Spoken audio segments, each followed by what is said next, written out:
Queridos compañeros, queridas compañeras, amigos y amigas, tengan ustedes muy buenos días. Estamos en vivo y en directo el día de hoy, 1 de agosto del 2021. Hemos estado escuchando ese hermoso requinto con esa hermosa canción tan afín a nosotros, tan cercana a nosotros, llamada Vasija de Barro, que la hemos cantado pues en innumerables oportunidades, en innumerables eventos y sobre todo en esos momentos duros, aciagos para los apristas, cuando un hermano o una hermana inicia un camino hacia el infinito, como fue el caso de Haya de la Torre el 2 de agosto de 1979. Vamos a tratar hoy día este homenaje a Víctor Raúl. Mañana, lunes 2 de agosto, y quiero decirles esto, habrá una misa de homenaje y de recuerdo a Víctor Raúl en la explanada de Villa Mercedes. Por supuesto que ahí vamos a estar. Estará a cargo del padre Felipe, como siempre, sacerdote muy identificado con nosotros, muy aprista además, muy ayista además. Tendrá a su cargo este santo oficio. Este evento, esta misa de homenaje a Víctor Raúl es organizado por nuestra querida compañera Zoila Rosario Bocángel Bravo. Y mañana estaremos transmitiendo en simultáneo desde el Museo Haya de la Torre esta misa, tanto desde el Facebook de la compañera Zoila Bocángel como del que habla, Wilber Bendezú Carpio. De manera que les hacemos una fraterna invitación para que sintonicen este santo oficio a partir de las 11:30 de la mañana. Claro, no podemos dejar de decir algo respecto a lo que pasa en el país.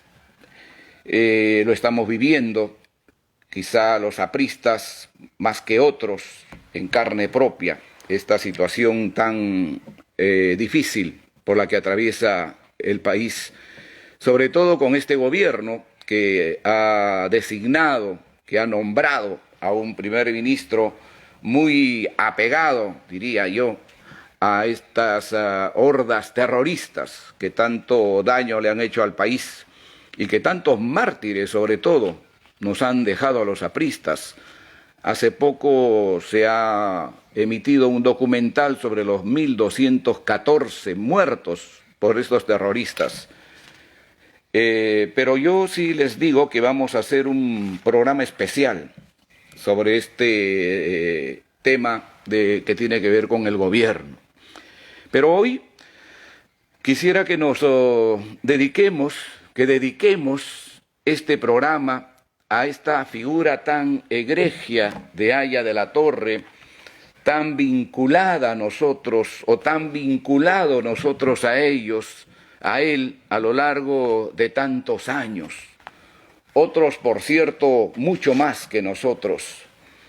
Yo recuerdo todavía el día que vine con un grupo de jóvenes estudiantes del Colegio Ciencias, en octubre o septiembre de 1971. Vamos a cumplir ya 50 años de estadía, 50 años de este encuentro, 50 años de esta cercanía, 50 años de haber tenido el honor de haber conocido a Haya de la Torre en octubre o septiembre de 1971. Desde ese día nunca más me alejé de él. Me impactó de tal manera su figura, su capacidad, su enorme cultura, su liderazgo. Confieso que yo había leído muy poco respecto a Víctor Raúl. Quizás todavía en ese tiempo, con mucho entusiasmo, yo militaba en grupos muy adversos al APRA, inclusive. Recuerdo cómo los domingos que iba a visitar a mi señora madre, en su biblioteca encontré algunos libros de Víctor Raúl, porque mi madre sí era muy aprista. Y me acuerdo que el primer libro que leí en esa pequeña biblioteca de mi querida madre, de mi recordada madre, se llamó Indoamérica. ¿A dónde va Indoamérica? Esos 5 volúmenes que habían publicado todavía para la campaña de 1962, explicando en estos 5 pequeños libros lo que era el APRA en realidad, su filosofía, su pensamiento, su manera de ver las cosas en el país y en el continente. ¿A dónde va Indoamérica? Es la explicación que Víctor Raúl trazaba en ese libro y a mí naturalmente me impactó, pero en ese momento no me convenció hasta que llegué a conocer a este personaje, hasta que llegué a ver a este personaje, hasta que llegué a escuchar a este personaje. Y desde entonces nunca más me he alejado de él. Y por eso ese 2 de agosto de 1979, tan dramático para nosotros, tan difícil para nosotros, resulta inolvidable. Este Haya de la Torre, no hay que olvidarlo nunca, que nos dejó un partido fuerte, un partido sólido, un partido, como él mismo lo llamaba, un transatlántico, que nos dejó con la más alta votación del país, que obtuvo el voto preferencial más alto hasta hoy, pese a que el volumen electoral ha crecido, nadie lo ha superado. Ese 1.038.000 votos que obtuvo Víctor Raúl en la Asamblea Constituyente, hasta el día de hoy nadie lo ha superado, absolutamente nadie. Nos dejó un partido sólido, un partido fuerte. Nos dejó una constitución que inclusive él en su discurso inaugural indicó que era para las generaciones futuras. Una constitución que quizá a los apristas nos faltó defenderla con mayor ahínco, con mayor decisión, con mayor entusiasmo. Y hoy, pese a que se va diciendo por ahí la convocatoria a una nueva asamblea constituyente, los apristas tenemos que poner otra vez en alto estas banderas para reivindicar la Constitución de Haya de la Torre, esa Constitución de 1979, que sobre el tema hemos hablado ya en varias oportunidades. Este Haya de la Torre que nos dejó un ideario claro, un norte, un horizonte que significaba ese camino para construir, para seguir esa ruta que en 1824 todavía lo había marcado la batalla de Ayacucho, para seguir ese camino de Bolívar por la integración política y económica de la América Latina. Ese APRA que fundó Haya de la Torre en 1924 y a cuyo centenario ya nos estamos acercando. Esas banderas altas, esas banderas que flamearon en la América Latina con fuerza, con decisión, con coraje. Fuimos ese movimiento popular no de un país, sino de la América Latina en su conjunto. Esbozamos trazos, esbozamos ideas con Haya de la Torre a la cabeza y supimos decirle al comunismo internacional que sus tesis, que su doctrina para nuestro continente no era posible, como no lo es hasta el día de hoy. Que tenemos que saber responderla siempre con ideas, como nos enseñó Haya de la Torre, con convicción, no escondiéndonos debajo de esos grupos tan adversos en la historia a nosotros, sino sacando a relucir lo que siempre hemos sido los apristas, tener un camino propio, tener un horizonte propio. Eso es lo que Haya de la Torre nos enseñó a nosotros.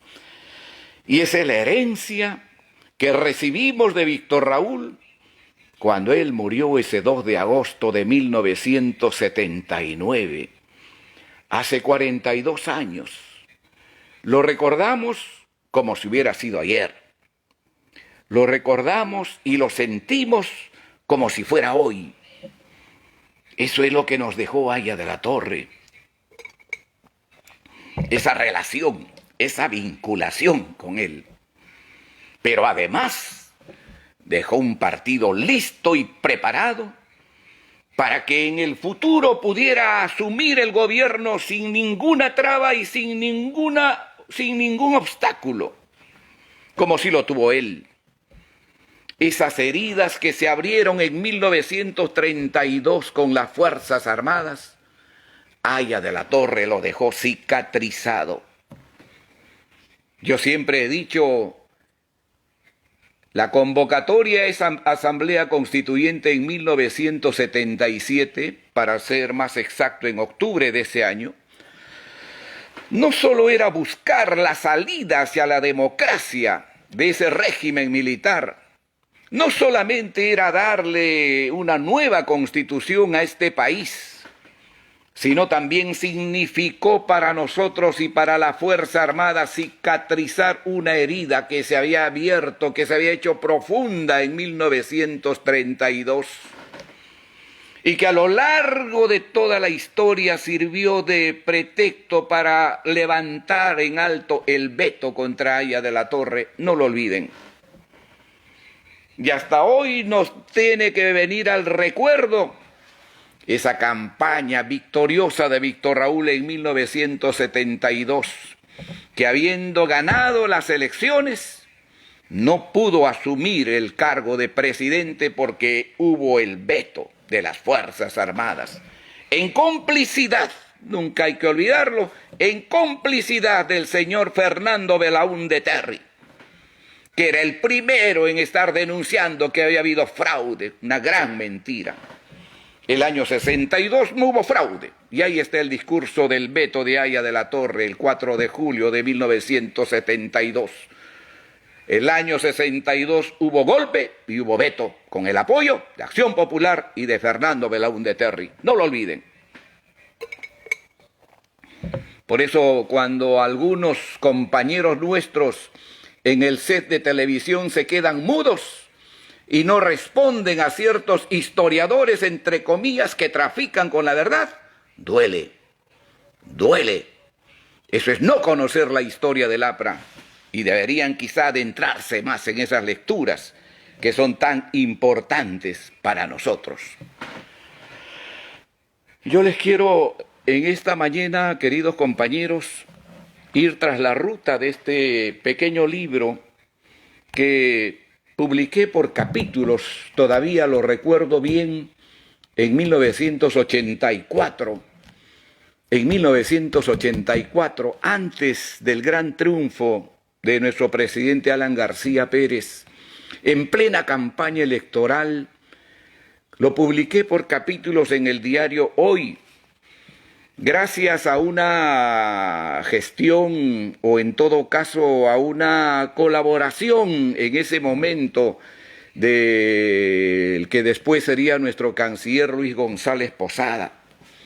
Ese diario Hoy que respaldaba, que apoyaba ya en ese momento la candidatura del presidente Alan García Pérez.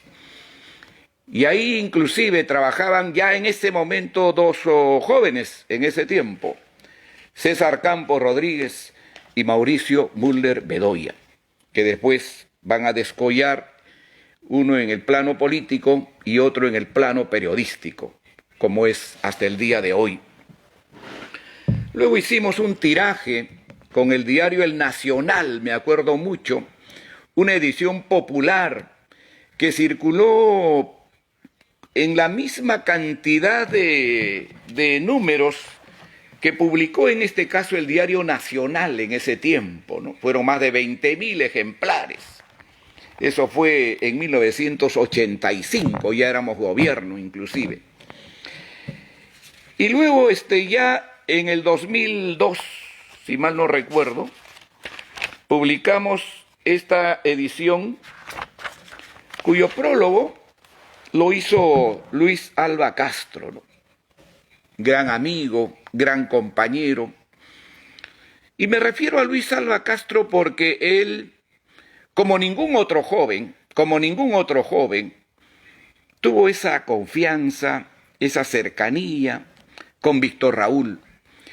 En los momentos aciagos, en los momentos difíciles, en los momentos duros de la enfermedad de Haya de la Torre, el único joven que podía ingresar a Villa Mercedes sin pedir autorización, que en este caso lo daba nuestro querido y recordado compañero Jorge Idiáquez Ríos, era Luis Alva Castro. Y claro, junto a él nosotros nos colábamos para estar junto a Víctor Raúl, porque de alguna manera éramos, junto con mi compañero Enrique Medina, los que estábamos al lado de Luis Alva Castro. Y seguramente también por el afecto, por el cariño que nos tenía tanto Víctor Raúl como el propio compañero Jorge Idiáquez. Y a lo largo de toda esa etapa de ir visitando Villa Mercedes en esos momentos de dolor, en esos momentos difíciles, de ver tan de cerca a ese Víctor Raúl que nosotros lo habíamos visto en los momentos más encumbrados de él, pese a la edad que ya tenía, ver cómo la enfermedad lo iba consumiendo, ¿no? Y por eso este programa lo he denominado Los últimos días de Haya de la Torre. Días también que él demostró fortaleza, vehemencia para querer salir de esa circunstancia que lo envolvía, de esa circunstancia que ya poco a poco lo estaba carcomiendo en su salud. Ese Haya de la Torre que nos daba fuerza para seguir diciéndonos que había que continuar con el trabajo partidario. Ese Haya de la Torre que no se amenguaba, que no se caía, que pese a estar en la cama, él tenía esas reacciones así de fortaleza, de reacción, de entusiasmo. Y en ese lapso, en ese tiempo, yo fui escribiendo unas notas por ahí, cuando llegaba a mi casa en ese tiempo, después de los días que íbamos pasando con Lucho Alva y con Enrique Medina, naturalmente al lado de nuestro querido compañero Jorge Idiáquez. Y de ahí, yo no soy escritor, yo no soy historiador, quizás soy un aficionado a todo ello. Fui pergeñando todas estas hojas, fui escribiendo en estas hojas, y lo hacía también a mano, como muchas cosas lo hago hasta el día de hoy. Y publicamos este pequeño libro. Y como siempre a mí me gusta, y eso lo he traído desde siempre, me gusta que de alguna manera lo que se cuenta, lo que se dice en este caso, esté cimentado en la verdad, tenga esa solidez. Y qué mejor que la persona que tenía esa cercanía, ese ingreso libre a Villa Mercedes, ni siquiera a los Altos Lieres, ni siquiera en ese tiempo. Villa Mercedes era una zona pues cerrada, hermética, ¿no? Muchos compañeros de la US 11 se deben acordar. El ingreso para muchos de ellos no estaba prohibido, pero obviamente tenían que cumplir ciertos protocolos, como se llama ahora, ¿no? Palabra tan afín a estos tiempos. Pero quien llegaba sin siquiera llamar por teléfono era Luis Alva Castro. Luis Alva Castro. Y Luis Alva Castro, en la página 17 de este pequeño libro, y me van a permitir que comience a hacer las lecturas, porque si algo hay que decir de Haya de la Torre, si algo hay que contar de Haya de la Torre en esos tiempos, en esos momentos, en esa coyuntura, en esas noches tan difíciles de dolor, ¿no es cierto?, está de alguna manera recogida en este libro. No todo, no todo, naturalmente. Es lo que yo viví, es lo que yo vi, es lo que yo escuché. Naturalmente hubo otros compañeros que han tenido acceso, que han estado al lado de Víctor Raúl y que pueden contar y escribir muchas de sus cercanías, muchas de sus vivencias. Algunos ya se están muriendo, algunos ya se están muriendo. Dos de los que estuvieron la noche que murió Haya de la Torre ya se han muerto, ya se han muerto. Y mi gran homenaje a ellos, ¿no? Uno era Óscar Oreva Santa, que hace poco ha fallecido, y el otro era Luis Felipe Soyer, que también ha fallecido. Ya se están muriendo. Como alguien está diciendo en las redes, ya nos estamos yendo. Y quizá cuando decimos eso, el compromiso de quienes hoy estamos más de 50 años en el partido es ayudar a que este movimiento sea otra vez fuerte, sólido, como nos lo dejó Haya de la Torre.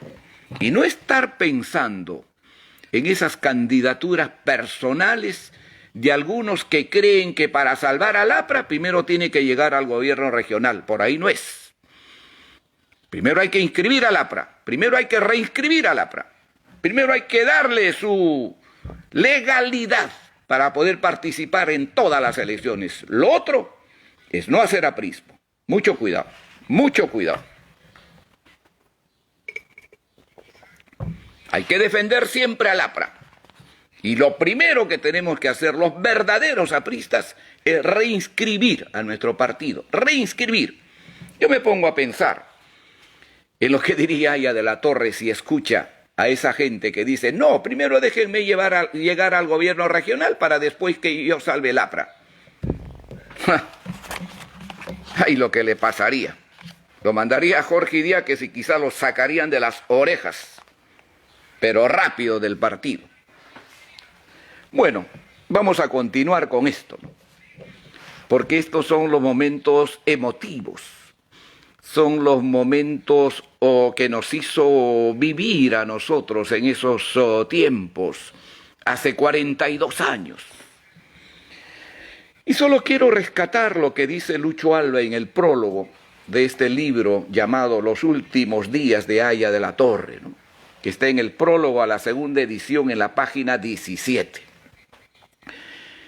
Y lo digo porque no me voy a acordar de las cosas que se dijeron, pero sí quiero remarcar que lo que está escrito acá es lo que yo he visto, es lo que yo he vivido, es lo que yo he escuchado. Y eso, de una u otra manera, lo vivimos juntos, con Lucho Alba y con Enrique Medina, que es miembro de la Dorada de Haya de la Torre. Miembro de la Dorada de Haya de la Torre. Y bueno, Lucho Alba en este prólogo a la segunda edición de Los últimos días de Haya de la Torre nos dice lo siguiente, ¿no? En esta obra, escrita con devoción y pasión, pero también con escrupulosa veracidad, Wilber Bendezú evoca los dolorosos y agónicos últimos días de nuestro recordado compañero jefe. Allí lo vemos al frente de la Asamblea Constituyente en 1978, insuflando autoridad y moderación en medio de un tumultuoso y accidentado proceso de retorno a la democracia. También trazando horizontes de gran altura ideológica para el debate constitucional. Asimismo, mediando paternalmente en los conflictos entre los trabajadores y la feneciente dictadura militar. Y sobre todo, dando ejemplo magistral a los jóvenes apristas de fe y esperanza, aun cuando el vaticinado deterioro de su salud menguaba sus fuerzas. Y más abajo dice Luis Alba Castro, no les voy a leer todo, por supuesto.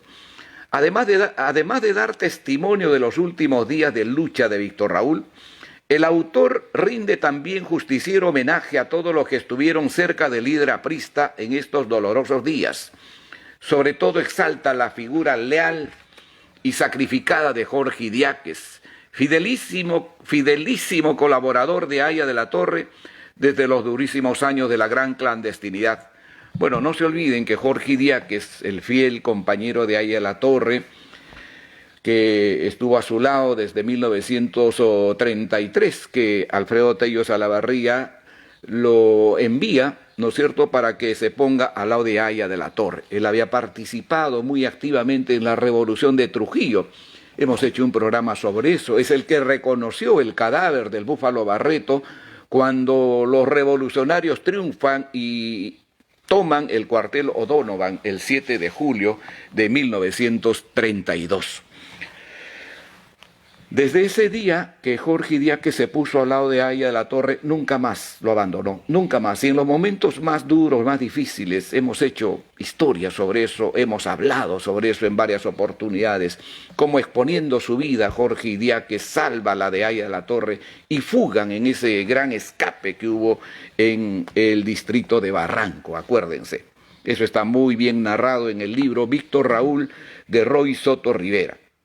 Y asimismo de la compañera Nuri Ceballos, esposa de Idiáquez. Bueno, estas páginas de Wilber Bendezú, concluye diciendo Luis Alva Castro, no solo rememoran la inmensa valla humana de Víctor Raúl en aquellos días postreros, también nos muestran todo el esfuerzo colectivo del partido por mantener unida su organización y cumplir a cabalidad sus responsabilidades en estos momentos de prueba. Este libro confirma la gran capacidad de entrega y la honda fraternidad de los apristas que, siendo hermanos en el dolor, lo son también en el esfuerzo por mantener incólumes los ideales y el ejemplo legado por Víctor Raúl Haya de la Torre, el más importante pensador y político americano del siglo XX. Esto es lo que escribió en el prólogo nuestro querido compañero Luis Alva Castro. Y como fuimos testigos de excepción, y como caminamos con Lucho Alba, y como llegamos con Lucho Alba a Villa Mercedes, casi todos los días, sobre todo desde el momento en que nos comunicaron, nos dijeron, o nos dijo Lucho Alba, la enfermedad que tenía Víctor Raúl, que en ese momento era un secreto, que muy pocos lo conocían, que muy pocos lo sabían. Y entonces yo voy a retrotraer un poquito las páginas, para ir a la página 13, porque aquí está contada un poco ese momento, esa circunstancia tan difícil por la que comenzamos a vivir nosotros junto a Víctor Raúl. Y entonces yo escribí ese día, haciendo el prólogo de este libro, ¿no es cierto? Recuerdo que una noche calurosa,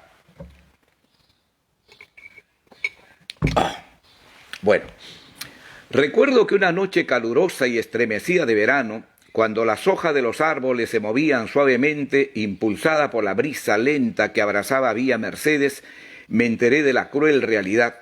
Sus médicos le habían notificado a Haya de la Torre que padecía de cáncer pulmonar.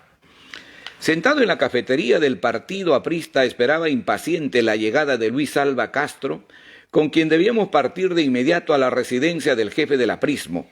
Mientras tanto, con Enrique Medina solo atinábamos a mirarnos, sin poder comprender el drama que se avecinaba desde ese día. Al poco rato, unos brazos se movían presurosos. Desde la puerta de la cafetería eran los de Lucho Alba, que me pedía prisa para partir, y así fue. El pequeño carro, había un Volkswagen, nosotros habíamos trabajado, además nos envió Víctor Raúl Haya de la Torre a trabajar como obreros.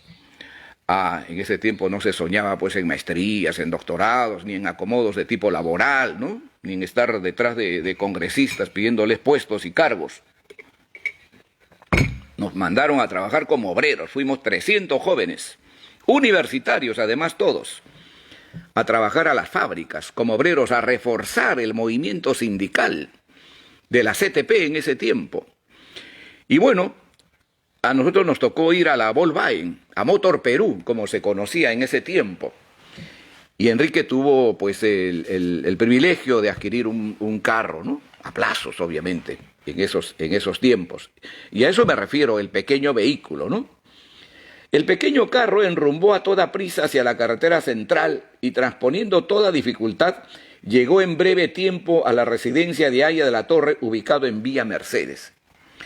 Dicen, y decíamos siempre nosotros también a modo de propaganda, el Volkswagen es como el APRA, ¿no? Nunca muere.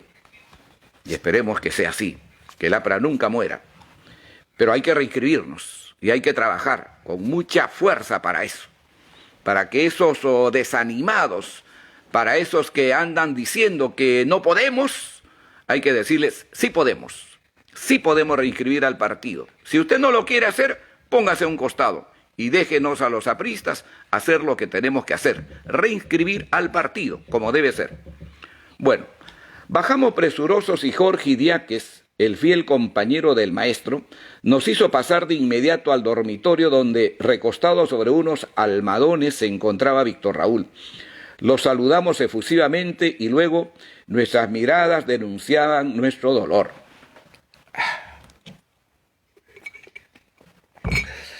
Bueno, son momentos que uno recuerda, ¿no?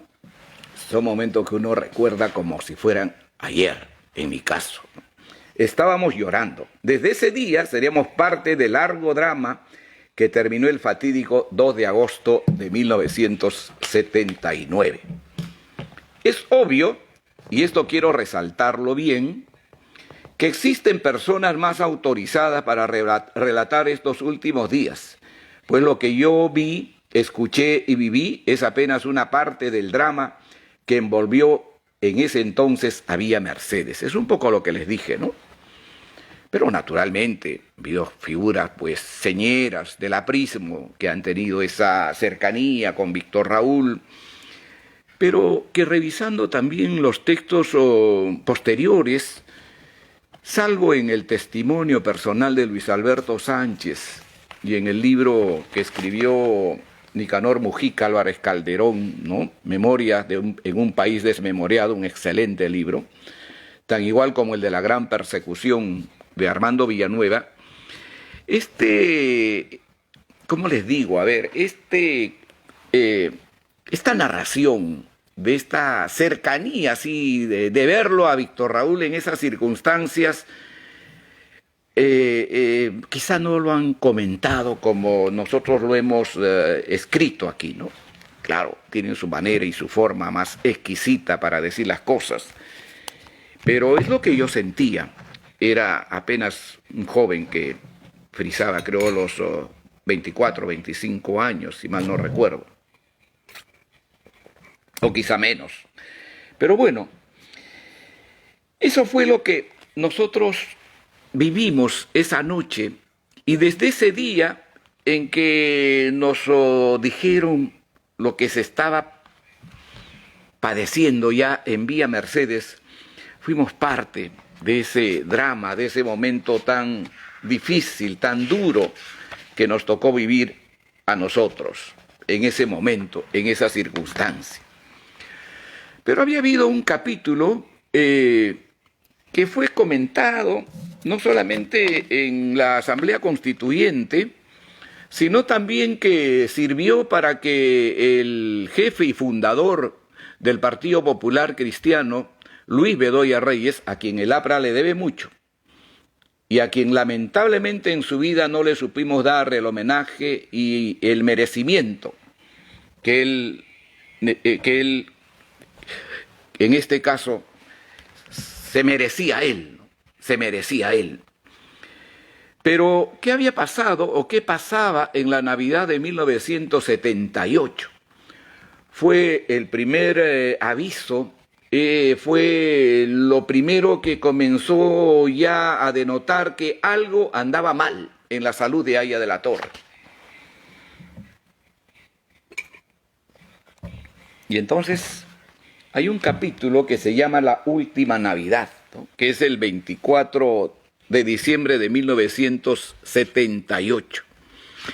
Pero yo quiero leerles aquí porque creo que es importante poder comentarles a ustedes esos momentos o aciagos difíciles que se vivía.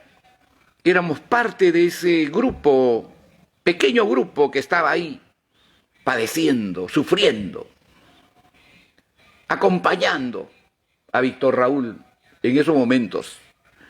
Y entonces les voy a leer. En diciembre de 1978, la posible enfermedad de la Torre era tan solo una habladuría, pero a ciencia cierta casi nadie sabía nada de ello. Esa noche, presuroso, Carlos Roca Cáceres ingresa al Congreso, donde debía dar un discurso en homenaje a un nuevo aniversario de la Declaración de los Derechos Humanos. Mientras habla, nota a Víctor Raúl con el rostro cansado, pero de ningún modo enfermo. Al poco rato, abruptamente le llega un mensaje escrito por el secretario Jorge Lozada Estamburi, un gran compañero arequipeño, ¿no?, ya fallecido, constituyente en 1978 y luego senador también de la República, ¿no?, el cual dice: Carlos, termina, que el jefe se siente mal. Carlos creía que Lozada se refería a las naturales emociones que ella tenía y pensaba. Lozada no conoce al jefe. Esa es su reacción normal ante un discurso como el de esta noche, y seguía hablando. Al poco rato, otra nota cruzaba el hemiciclo. Esta vez era más contundente y combinatoria. Carlos, termina. Estaba firmado por Luis Alberto Sánchez. Disciplinadamente, ante una orden tajante como aquella, el joven aprista dio por concluida su intervención. Inmediatamente después debía hacer uso de la palabra Aramburú Menchac, de los registros del Partido Popular Cristiano, pero para sorpresa de todos los asistentes, Víctor Raúl levantó la sesión. Y ahí viene el problema con el PPC en ese tiempo, en ese momento, ¿no?, que después obviamente va a ser superada. No se dejó esperar la protesta subida de tono por parte de los partidarios de Bedoya Reyes.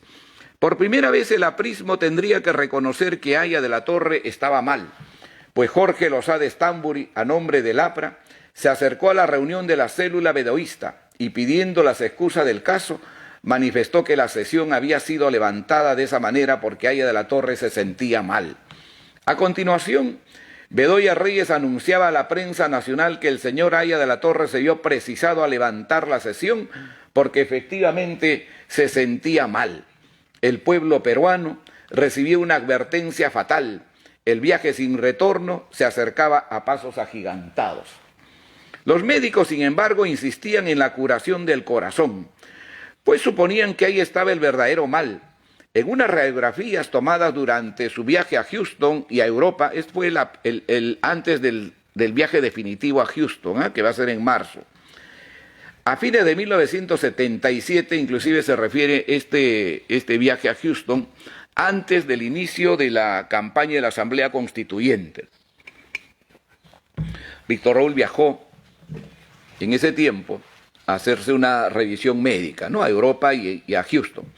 Ya aparecía nítidamente una manchita a la altura del pulmón, sobre la cual casi todos al unísono opinaron que era la cicatriz de una tuberculosis que Víctor Raúl contrajo en Rusia soviética allá por el año 1924. No era así, era el terrible cáncer que ineludiblemente laceraba el organismo del líder del aprismo.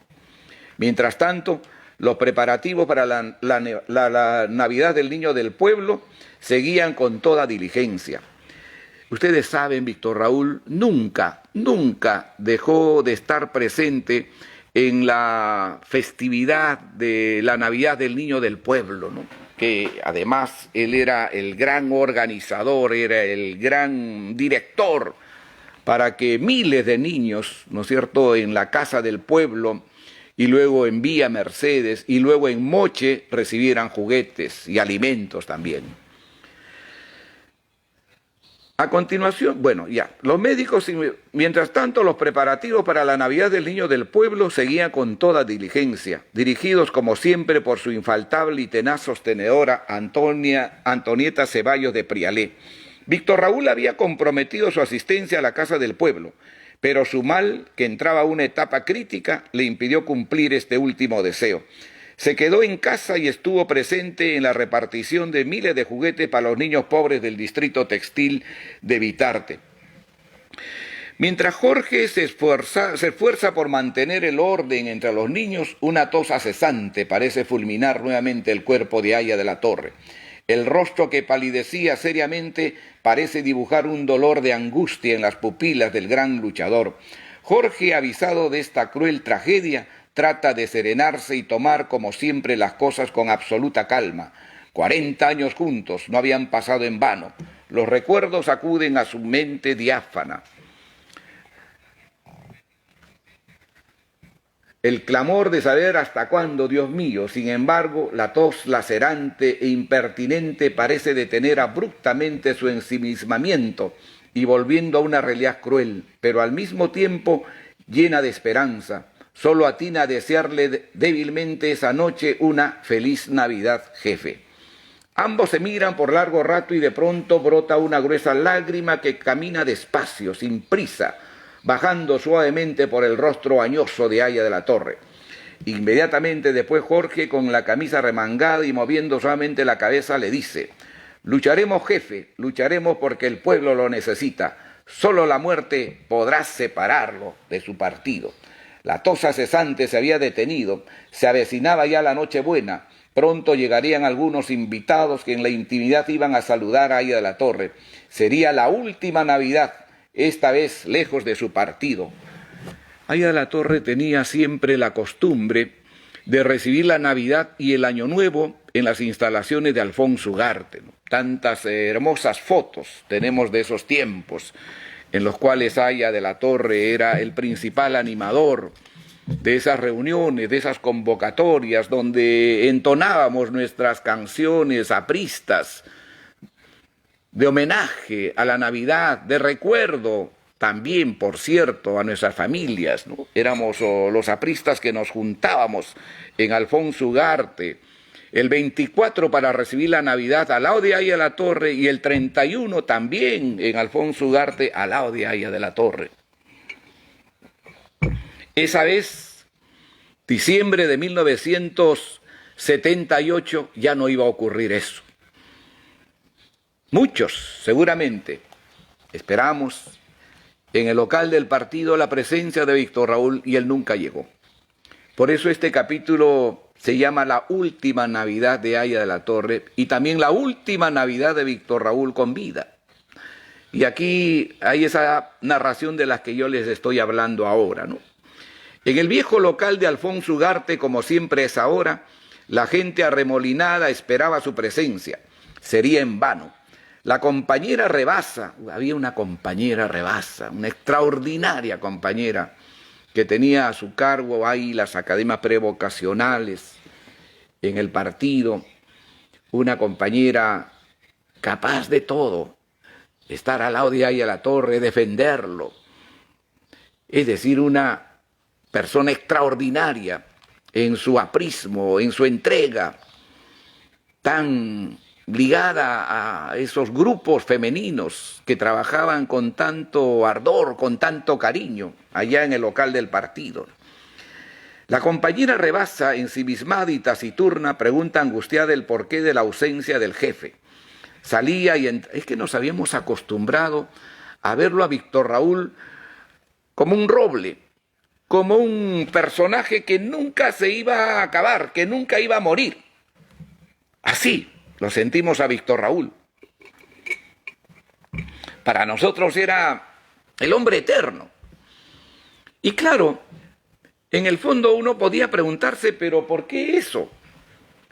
Y era cierto, y era verdad. Los jóvenes en ese tiempo sentimos que Aya de la Torre era eterno, que siempre iba a vivir, que nunca se iba a morir. Podíamos morirnos nosotros, pero no él. Y así nos formamos, y así nos forjamos. Y por eso yo lo entendía a esta compañera Rebasa cuando decía, pero ¿por qué no está Víctor Raúl? ¿Por qué no viene Víctor Raúl? Porque para nosotros Víctor Raúl era eso, eterno. Podía pasar cualquier cosa, pero él no podía morir nunca. Pero bueno, la vida es así. Todos nos vamos en algún momento. Bueno, esperaba impaciente que se aproximara el carro granate inconfundible de Víctor Raúl. Pronto darían las 12 y Aya no llegaba. El tradicional aguadito estaba listo. La fiel Rosita lo había preparado para esa noche. Rosita era una compañera tan fiel, tan cercana a Víctor Raúl, tan cercana al compañero Jorge Idiáquez, que ella cocinaba los días domingos allá en Villa Mercedes, ¿no? Para todos los que íbamos al lado de Víctor Raúl a cantar con él. El tradicional aguadito estaba listo, la fiel Rosita lo había preparado para esa noche. El chocolate despedía un olor que invitaba a saborearlo. Estaba en un ollón de los que se usaban en el comedor popular del partido. Los panetones estaban en la mesa larga y alrededor de ella la gente esperaba la presencia del maestro. Llegaron las 12 y con ella los abrazos casi fríos y obligados por las circunstancias. Mientras tanto, el resto de la capital, la tradicional fiesta de la Navidad, es festejada con cohetes. El bullicio de los chicos se deja sentir hasta el local partidario. Quienes se encuentran en la casa del pueblo comienzan a abandonarla uno por uno, cabizbajos y casi sin haber probado bocado. Vitarte ya a esa hora estaba envuelta en un silencio sepulcral. Aya de la Torre dormía. Era su última Navidad con vida. Bueno, esa fue la última Navidad. Hay una foto en Villa Mercedes donde se grafica quienes estuvieron cerca a Víctor Raúl esa noche, ¿no? Está César Campos, está nuestro querido compañero Carlos Roca Cáceres y a un grupo más que en este momento no lo recuerdo, que tuvieron esa noche la cercanía, el privilegio de estar al lado de Víctor Raúl en esta última Navidad. Y bueno, el tiempo también iba avanzando ya. Las cosas se iban volviendo prácticamente difíciles. La enfermedad naturalmente iba avanzando. La salud de Aya de la Torre se iba deteriorando cada día más. Y las fechas que eran tan trascendentes, tan importantes en el APRA, pues se sentía, en muchos casos de ella, la ausencia de Víctor Raúl. Y aún así, inclusive con esos obstáculos que ya tenía Víctor Raúl en su salud, él cuando podía iba al local del partido. Iba al local del partido. Inclusive me acuerdo mucho que juramentó al comando universitario aprista en esos meses, que lo comandó el compañero Luis Portugal, ¿no? Ya fallecido también, ya fallecido. ¿Cuántos compañeros de esa época también se están yendo, se van muriendo, ¿no? Uno de ellos tan cercano y que me viene al recuerdo en este momento es Manuel García, ¿no? Manuel García Torres. Fallecido también muy tempranamente, ¿no? Bueno, me causa emoción, pero tenemos que continuar. No es lo que a mí me esté pasando, sino lo que quiero es que ustedes de alguna manera también sepan esos momentos, esas coyunturas tan difíciles que vivimos nosotros, porque ya se convirtió en parte de nuestra vida, a partir de ese momento de estar sumergidos en esta circunstancia triste, difícil, en la que vivimos nosotros. Como yo le decía, estos acontecimientos, me había olvidado del... bueno, creo que vamos bien. Estos acontecimientos que pasaban y esas fechas tan trascendentes, tan importantes que había en el partido, también se iban aproximando.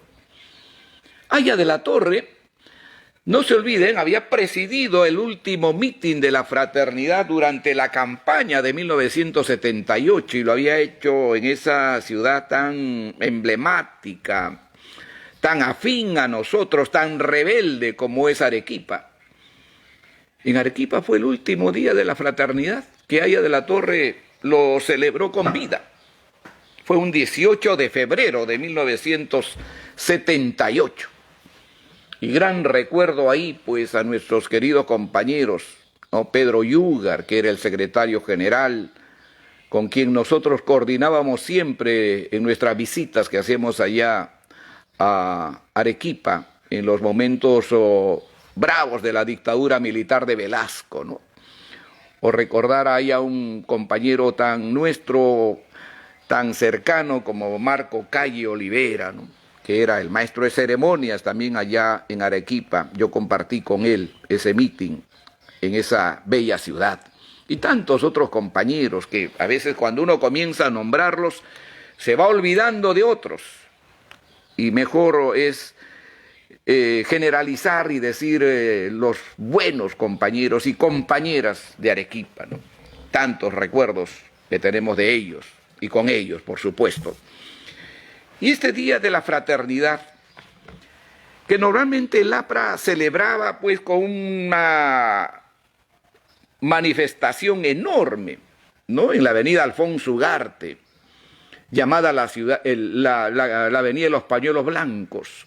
Yo me acuerdo como el año 72, cuando llegué a Lima ya para quedarme definitivamente, esa avenida de los Pañuelos Blancos, donde iba a realizarse el mitin, el gobierno militar de Velasco, para probar nuestra fuerza, para probar nuestra capacidad de movilización, 3 días antes nos cambió de lugar y nos mandó a hacer el mitin de la fraternidad en el Campo de Marte. No en la Avenida de la Peruanidad, ¿eh? Que es un sitio bastante pequeño, ¿no? Para unos mítines, donde inclusive muchos mítines lo hemos hecho nosotros, sino en el Gran Campo de Marte, cuyo final era quizá ese monumento que está ahí, y más allá, ese Campo de Marte. En 3 días, me acuerdo mucho, cómo el partido con su capacidad de movilización pudo convocar a multitudes, y cómo el APRA entonces llenó ese lugar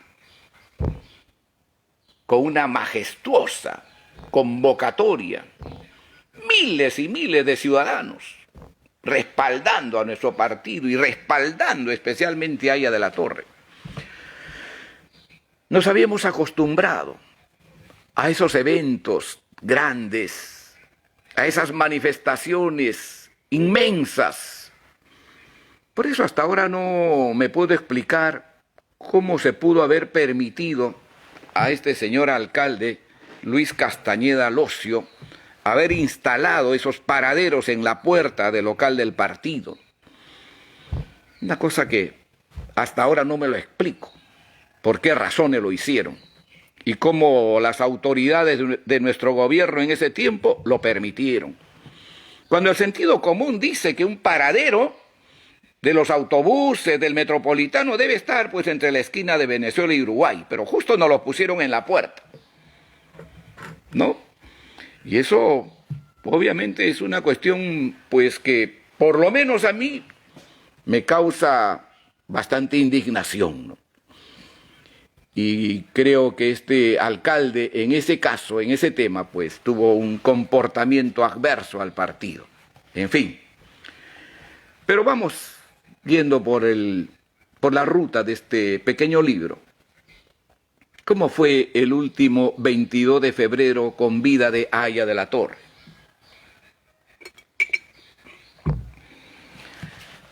Y les voy a dar lectura.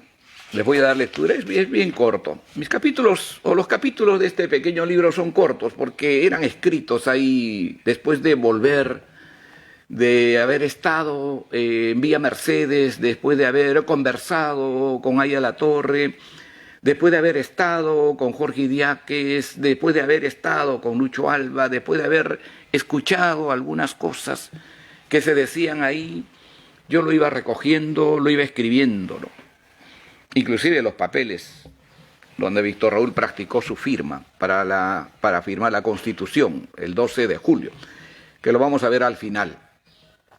Bueno, el último 22 de febrero Celestino era uno de los médicos muy cercanos a Víctor Raúl, mochero, ¿no? De esos mocheros verdaderos, pues, ¿no? De esos mocheros que estoy seguro que ahora estarían levantando en alto las banderas de Haya de la Torre, su constitución por encima de todo, ¿no?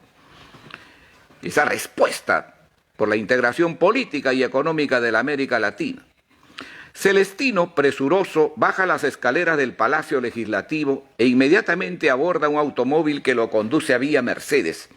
En un maletín negro lleva una medicina con las cuales debía socorrer a Víctor Raúl durante el viaje a Trujillo. Se había programado, inclusive que Víctor Raúl vaya a presidir, ¿no es cierto?, el mitin en Trujillo, en la Plaza de Armas, como lo hacía siempre. Ahora lo van a escuchar.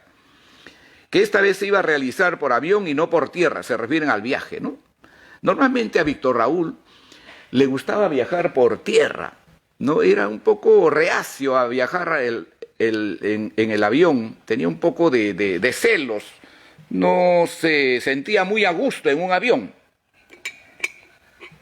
No se olviden, él había tenido algún accidente, ¿no? Bueno, eran las 12 del día del 21 de febrero de 1979. Jorge Díaz muy temprano había enviado a Lucho Alba a reservar los pasajes a una conocida compañía de aviación. La partida sería a las 5 de la tarde. No es como hoy, pues. En ese tiempo había que ir a la propia compañía de aviación, ¿no es cierto?, que estaban ubicadas mayormente en el centro de Lima o en los distritos más importantes en ese tiempo. Y no es como ahora que usted puede agarrar su computadora y separa su pasaje y lo paga vía internet, etcétera, etcétera. En ese tiempo había que ir, ¿no?, a la misma agencia a separar el pasaje o a comprar el pasaje. Y esto es un poco lo que comentamos. En este caso, 1979. Miren, no está tan lejos, ¿no? 80, 90, 2000, 42 años, ¿no? Y cómo la tecnología ha modificado todo, cómo ha cambiado todo. Esa mañana, muy temprano, Haya de la Torre con Tony y Pinta a su lado. Tony es el perro, como ustedes saben, el pastor alemán cercano a Víctor Raúl, fiel a Víctor Raúl. Y Pinta era la perrita, la hembra, ¿no es cierto?, que era la pareja de Tony. Daba sus caminatas tradicionales, sostenido sobre un bastón. Avanzaba con cierta dificultad, pero sin detenerse un solo instante. Mira y remira a sus alrededores, siente que ya el sol está resplandeciendo en el firmamento y calladamente comenta: hoy día estaré en Trujillo. Esa misma mañana, Armando Villanueva llama a los médicos que cuidan al maestro. Ellos contestan que no está muy bien para viajar, pero que no pueden contradecir la decisión que él mismo ha tomado. Alarmado, llama también a Luis Alberto Sánchez, a Alan García, a Ramiro Prialé, a Andrés Tausen, Luis Negreiro, para informarle sobre la situación y sobre todo de la determinación del mismo Haya de la Torre de viajar a Trujillo. Se olviden que en ese tiempo ya Alan García era secretario nacional de organización del partido y además era constituyente. Jorge entra y sale del dormitorio de Haya de la Torre, agarrándose nerviosamente las manos y pasándose de rato en rato las palmas sobre su pronunciada calvicie. Quiere decirle algo, pero no se atreve. De pronto, el teléfono timbra con insistencia en Vía Mercedes y al otro lado del hilo se escucha la voz de Alan García, quien en su calidad de secretario de organización, lo que les decía, había dejado todo listo en Trujillo para la recepción que esa noche se le tributaría a Haya de la Torre. El rostro de Víctor Raúl se ilumina de alegría luego de colgar el teléfono y nuevamente pregunta: ¿ya llegó Lucho? Era por los pasajes, por cierto. Jorge le responde: todavía no, jefe, pero ya debe estar en camino. La puerta de acceso a Vía Mercedes se abre de par en par. En un vehículo está llegando Celestino, ¿no?, el médico del que yo les he hablado. Con el rostro muy preocupado y portando un maletín negro, ingresa presuroso al dormitorio de Haya de la Torre. Mientras tanto, Víctor Raúl camina de un lugar a otro.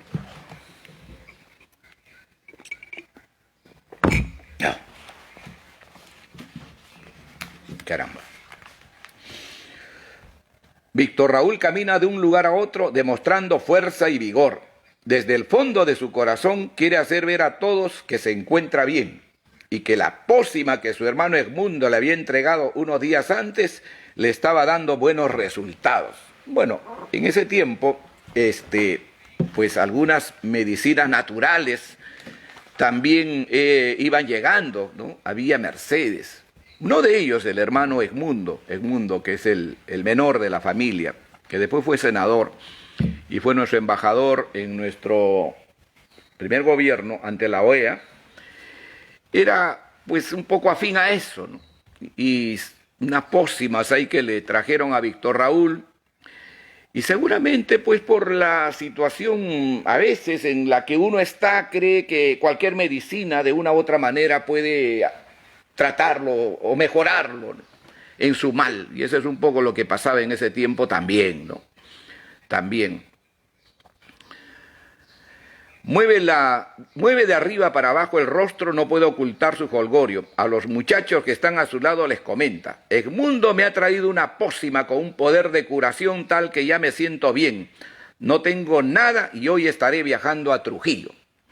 Mientras tanto, Celestino y Santiago Carranza, el otro médico, ¿no?, gran compañero Santiago Carranza, ¿no?, ya fallecido también, que podían y se quedaban, de hecho, las 24 horas cuidando a Víctor Raúl allá en Villa Mercedes. Mientras tanto, Celestino y Santiago Carranza, los médicos, lo contemplan desde un rincón. Ninguno quiere advertir que los efectos de la pócima son solo transitorios y que por unos instantes hacen que el paciente se mantenga eufórico, pero sin causar mayor efecto. Lucho Alba, mientras tanto, hace alguna consulta con Armando, Luis Alberto, Andrés Tausen y Ramiro Prialé, a quienes les indica que ya tiene los pasajes para Trujillo.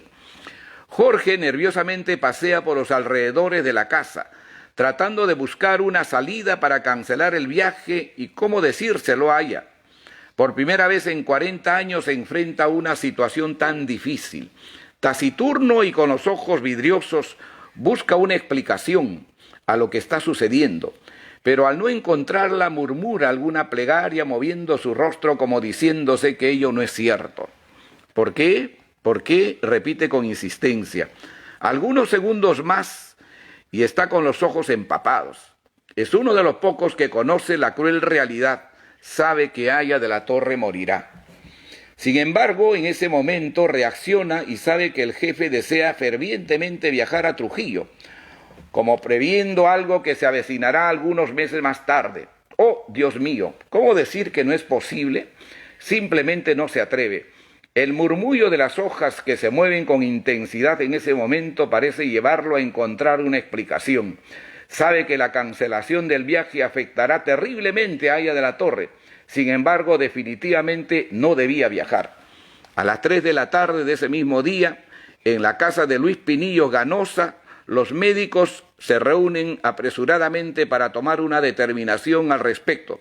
Todos, sin excepción, opinan en contra del viaje. Luis Pinillos no es el ministro, es el padre del ministro.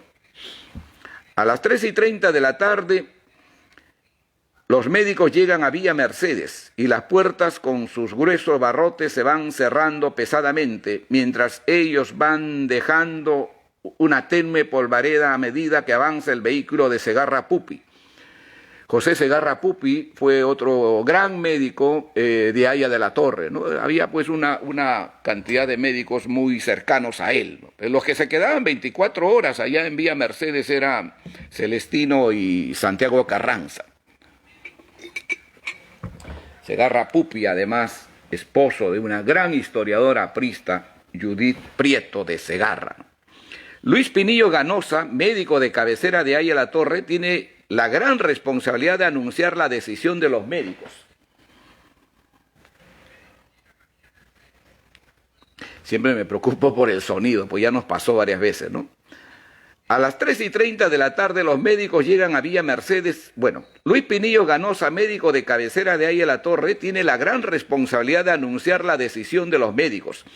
Apenas dan unos pocos pasos cuando son interceptados por Jorge, quien les informa que Aya de la Torre está decidido a viajar y que solo una orden médica podría impedírselo. Todos caminan nerviosamente y avanzan a paso lento por el jardín posterior. Mientras tanto, Víctor Raúl está sentado tranquilamente en su biblioteca esperando la hora de la partida. Hoy día estaré en Trujillo, se repetía calladamente, desencajado por la enorme responsabilidad que debe asumir en esos momentos. El doctor Luis Pinillos Ganosa se pasa un pañuelo blanco por la frente y nota que está sudando copiosamente. Se seca y sin embargo sigue sudando. Entra a la cocina y ahí está Nuri, a quien solicita un café o algo fuerte. De un solo sorbo consume líquido. A las 4 de la tarde...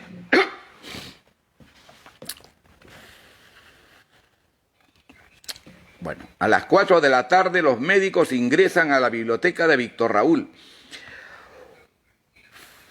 quien en ese momento estaba revisando el último número del Correo Aprista.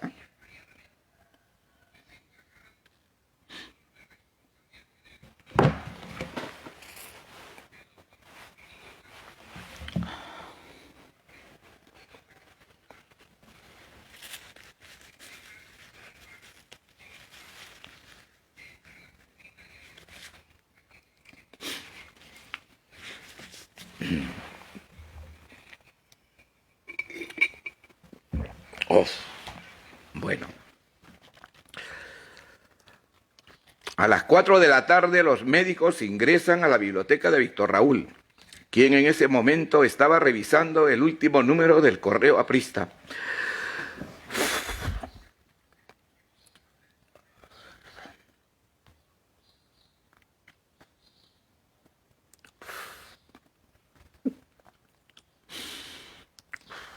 Nerviosamente Luis Pinillos inicia la conversación. Jefe, no hablo como miembro del partido ni como familiar suyo. Hablo como su médico y lo hago a nombre de todos mis colegas.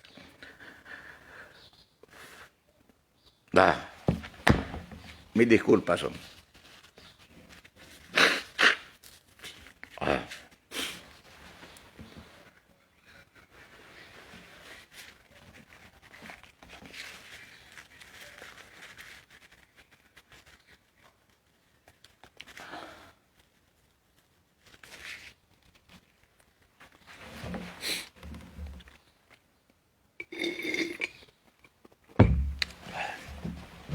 Tenemos que seguir. Tenemos que seguir en homenaje a Víctor Raúl.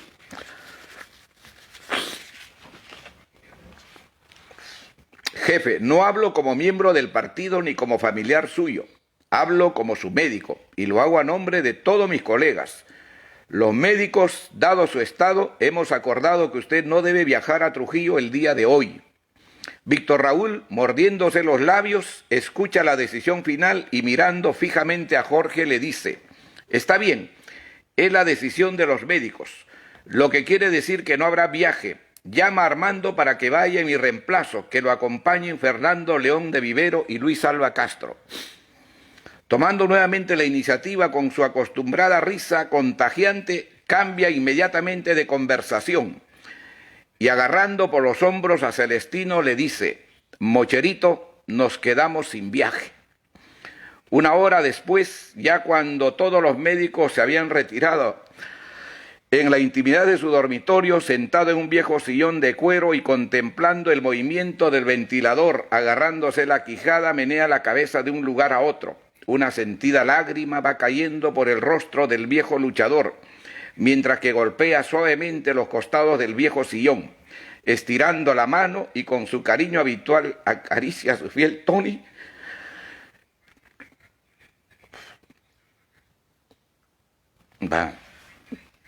Que como siempre está recostado a sus pies. En ese preciso momento ingresa Jorge y lo mira. No puede ocultar su dolor, mientras contiene infructuosamente las lágrimas que van envidriando paulatinamente sus ojos. Era la primera vez que no irían a Trujillo. Eran las 6 de la tarde del 21 de febrero de 1979. Era el último 22 de febrero con vida. Bueno, yo les pido mil disculpas por las cosas que van ocurriendo, ¿no?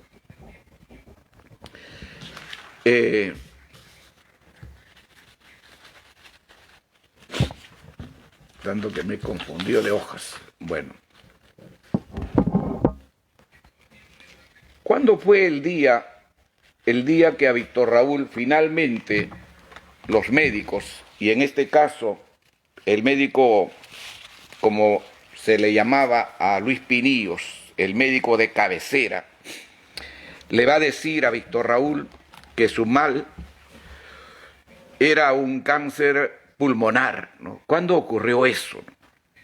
Esto está aquí, a veces ya no sé qué me da a seguir leyendo, pero hay que hacerlo porque me interesa también que ustedes conozcan, que ustedes sepan de esas circunstancias, de esos momentos dolorosos que vivimos nosotros en ese tiempo, al lado de este hombre que para nosotros era eterno, pero que de repente un día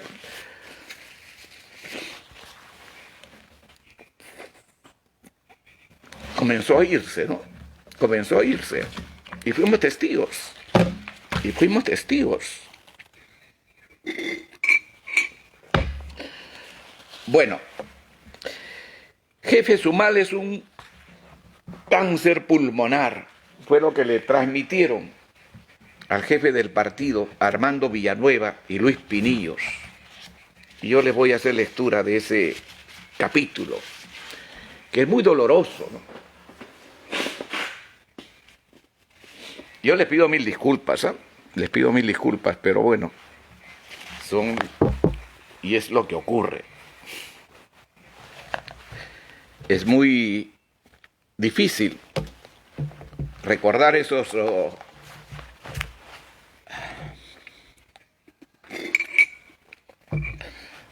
bueno, vamos a continuar. Su mal es un cáncer pulmonar.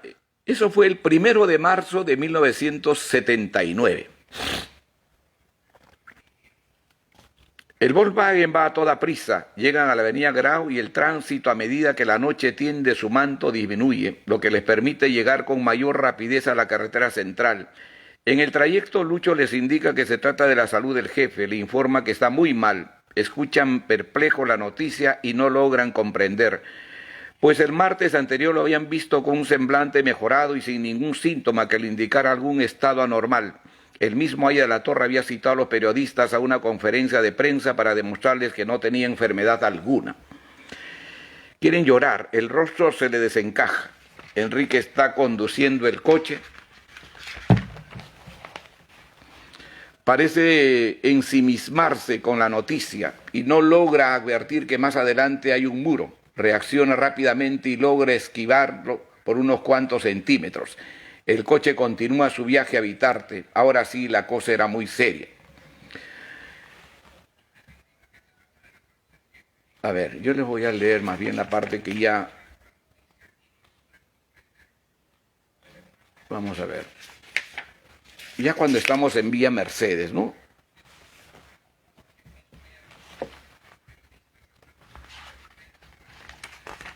Aquí está. Notan a Jorge Idiáquez afligido, quien de inmediato se pone de pie y se dirige a la sala donde están los médicos. Vuelve Jorge y en tono paternal le pregunta a Wilber por el próximo número de la revista y lo felicita por la edición extraordinaria editada con motivo del Día de la Fraternidad. Nosotros publicábamos en ese tiempo la revista llamada Frente Único, que tuvo mucha circulación, ¿no? Editábamos creo que quincenalmente. El jefe les dice que en todo el día no ha leído los periódicos y Lucho se los alcanza. Víctor Raúl pregunta por la prensa y el comercio. Lucho y Jorge salen del dormitorio y van a conversar con los médicos. Solo se quedan Wilber y Enrique. El jefe ya está acostado leyendo los diarios. Observan que tiene dificultad para pasar las páginas y le prestan ayuda. Están sentados frente a él, lo miran y comienzan a recordar mientras él está ensimismado en la lectura de los periódicos todos los años que tuvieron la suerte de pasar a su lado. Se niegan a aceptar la realidad, sin embargo el mal parece irreversible. Los médicos están haciendo lo imposible.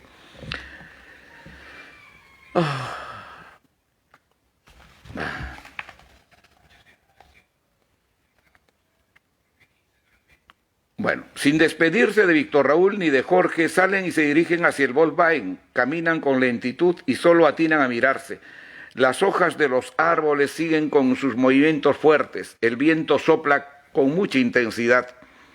Les parece que en ese momento revive todos esos momentos felices que había pasado junto a él.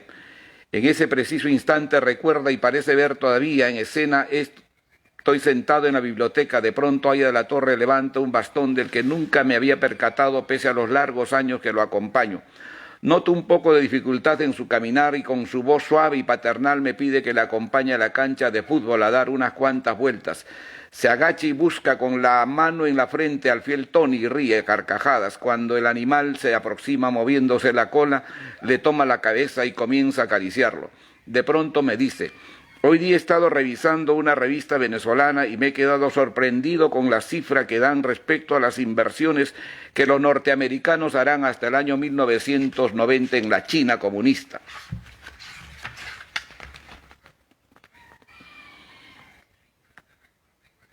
Bueno, esta es la parte final. Un llamado lo vuelve a la realidad. Es Lucho Alba quien le dice que es hora de irse. Se habían detenido en la puerta de hierro que da al jardín principal y sin darse cuenta estaba recordando todos esos episodios que sabía no volverían a repetirse. Sin embargo, algo hace que retracte su caminar. Las piernas le tiemblan, vuelve a sí mismo y avanza hacia el carro que ya casi está con el motor encendido. Salen de Villa Mercedes y un silencio sepulcral envuelve la noche. Sin decir palabra alguna están viajando y lentamente van acortando la distancia. Pasan por el pueblito de Vitarte, famoso centro textil donde Aya de la Torre fundó la segunda universidad popular. El carro sigue avanzando lentamente, atrás va quedando Villa Mercedes.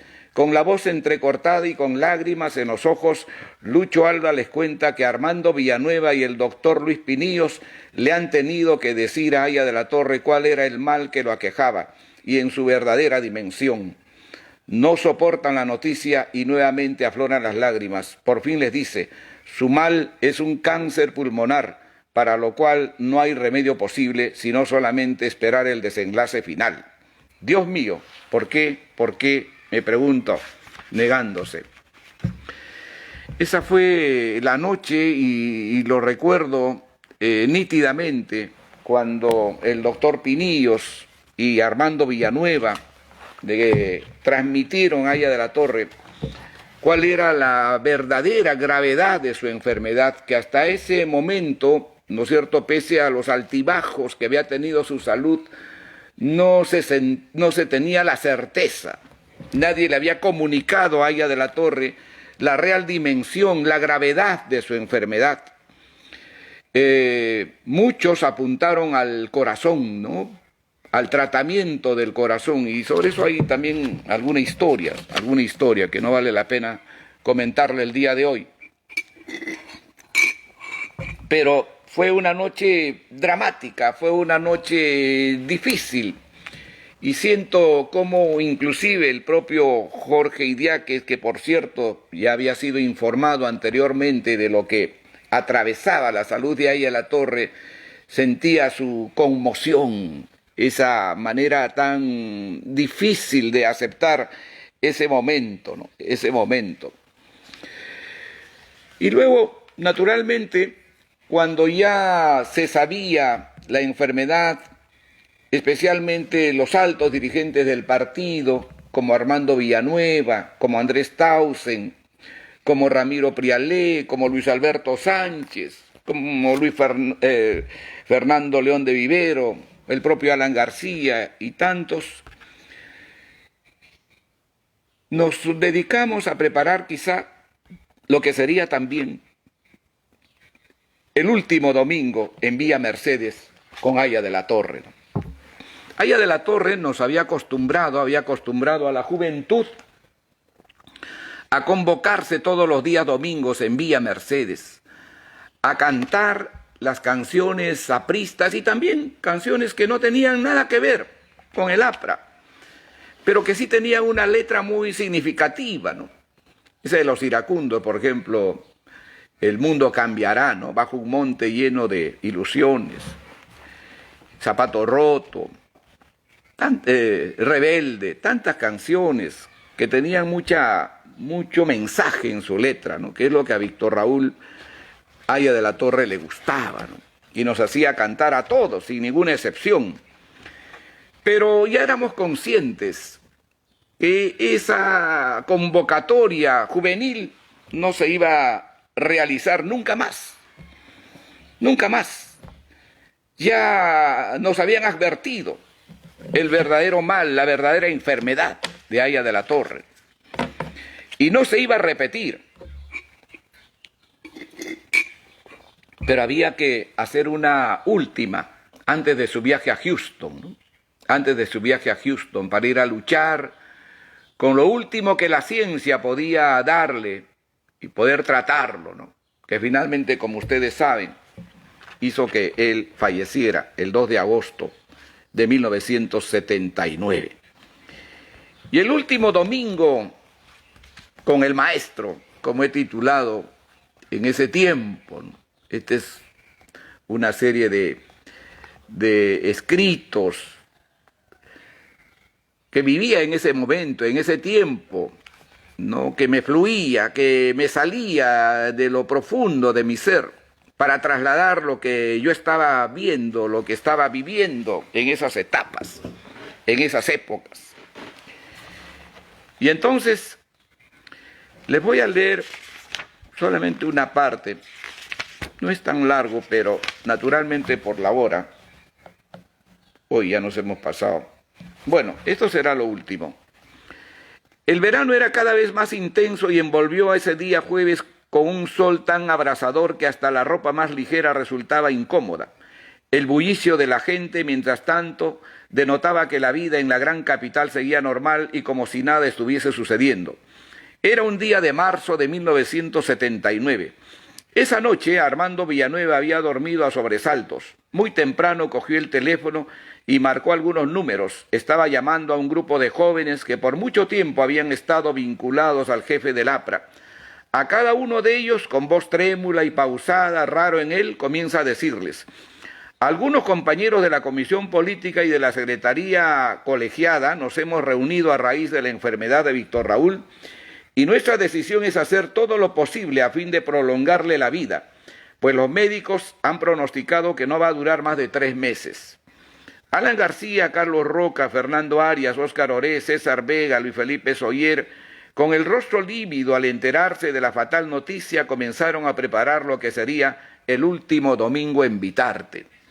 Jorge Idiáquez, muy temprano, como lo hacía todos los domingos, enrumbó su automóvil por la carretera central y presuroso llegó al mercado de la avenida Nicolás Arriola. Él se iba siempre al mercado mayorista a hacer las compras, Jorge Idiáquez con su señora, con Nuri, en el carro Granate que está en Vía Mercedes, ¿no? El casero va llegando en compañía de Nuri, su leal compañera, y los guardianes de Vía Mercedes. Las canastas se ven repletas. Ellos vuelven al automóvil que los está esperando al otro lado de la esquina. El compañero que les proveía de los comestibles parece notar algo raro en el rostro de Jorge, quien, apesadumbrado, trata de disimular la pálida figura que mostraba ese día. Sin embargo, nada le dijo. Solo se quedó con el leve presentimiento que algo mal sucedía. Mientras el automóvil se desplaza rumbo a Vitarte, muchos recuerdos cruzan por la mente de Jorge. Por ejemplo, cómo en 1969, al volver de Europa, Haya de la Torre instauró con un grupo de jóvenes las reuniones vitartinas. Pensaba en cómo ya habían transcurrido casi 10 años de continuas y fraternas reuniones. En ese tiempo era, si más no me equivoco, el secretario general, nuestro actual historiador Germán Peralta Rivera, que es el que de alguna manera convocó a esa reunión juvenil en Vía Mercedes en 1969. Los médicos ya habían hecho los contactos para que Haya de la Torre viajara a los Estados Unidos. Jorge se aferraba a la idea de que Haya volvería bien y seguirían adelante las reuniones dominicales en Vitarte. Sin embargo, algo le decía que ese sería el último domingo en Vitarte. Ese día domingo, en su última reunión con los jóvenes del partido, Haya permanece sentado en su sillón de madera, ubicado junto a su alcoba. Los gritos de Tony y Pinta parecen interrumpir su meditación. De pronto, con una leve sonrisa, aprueba la ocurrencia de sus grandes amigos. Al otro lado de su dormitorio ya Jorge está preparando su baño matinal. La mañana bastante tibia, pronto a envolverse con un sol asfixiante, encuentra vía Mercedes con los movimientos de siempre para atender sin tregua a todos los invitados que asiduamente concurrían los domingos. Solo que esta vez sería el último domingo en Vitarte. Ensimismado, Víctor Raúl contempla alrededor de su biblioteca la brisa lenta del verano, mientras el tropel de sus recuerdos va trayéndole imágenes que se habían sucedido durante los últimos tiempos. Una sonrisa leve al recordar las canciones que durante casi 10 años habían entonado en vía Mercedes. Parece adornar esa mañana su compungido rostro. Pocos días después debe viajar a Houston. Él sabe que la hora final se acerca, pero se halla junto a su juventud y sabe que los cánticos esa tarde se repetirán sin cesar. Debe ser fuerte y demostrar a los jóvenes que su alegría no se ha marchitado, pero su desencajado rostro lo iba a descubrir. Golpea insistentemente el borde del sillón y mueve de rato en rato su pronunciada quijada, como tratando de decirse a sí mismo que no es cierta esa cruel enfermedad que le aqueja. Se repite a sí mismo: lucharé hasta el final. Mientras tanto, al otro lado de la ciudad, los jóvenes asiduos concurrentes van comunicándose entre ellos. Bueno, barranco de mucha familiaridad para Haya de la Torre, amanece saludado por los rayos solares y muy temprano, casi al trote, camina Alan García, con la mirada perdida. Casi no percibe el ambiente festivo que vive en ese momento el bello distrito de tan lindos paisajes. Luego de haberse comunicado con un buen grupo de compañeros, sale de su casa con el propósito de encontrarse nuevamente con el maestro. El día jueves de la semana anterior, Armando Villanueva le había comunicado la fatal noticia. Carlos Roca es uno de los secretarios colegiados más jóvenes del partido y ha sido concurrente a las reuniones vitartinas. De pronto, y luego de colgar el teléfono, ese día jueves, discretamente sube al tercer piso de su dormitorio, de su domicilio donde está ubicado su dormitorio. Recostado sobre unos almohadones y golpeando los bordes de la cama, llora desconsoladamente. Bueno, fue así más o menos como se fue preparando lo que va a ser el último domingo con Haya de la Torre, ¿no? Lo que va a ser el último domingo con Haya de la Torre. Y como es un poquito largo, yo prefiero leerles ya la parte final de ese capítulo, ¿no?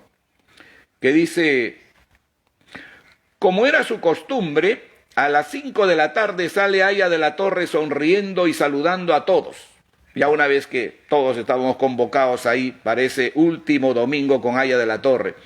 Portando su bandeja de caramelos, va repartiéndolos de uno en uno. Él tenía la costumbre siempre de salir con una bandeja y saludar uno por uno a cada uno de sus invitados antes de que nos sentáramos a entonar las canciones vitartinas.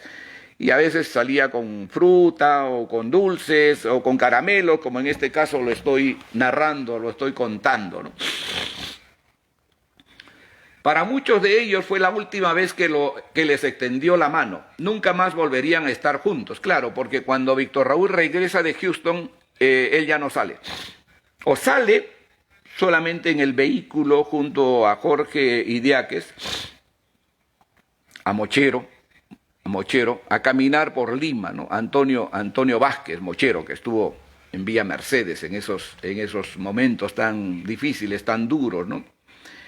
Y salían de noche a veces en el vehículo a dar vueltas por Lima, pero ya no era posible que Víctor Raúl por sí mismo pudiera caminar, ya no regresó, por ejemplo, al local del partido, ¿no? Es otra historia. Como era su costumbre, a las 5 de la tarde sale Haya de la Torre sonriendo y saludando a todos.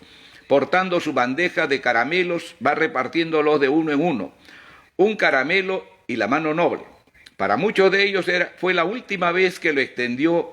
Nunca más volverían a estar juntos, con los cuerpos rígidos por la fatal noticia que solo ellos conocen y por el inminente viaje de Haya de la Torre a Houston.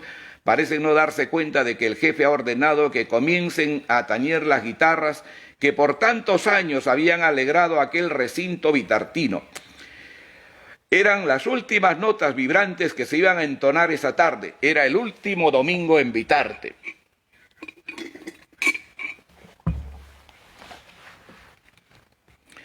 La vieja mesa de cedro parece no estar de acuerdo con esta triste despedida porque al compás de la música, los golpes acompañados de Aya de la Torre le sugieren que él seguirá presente y que este es un domingo como cualquier otro.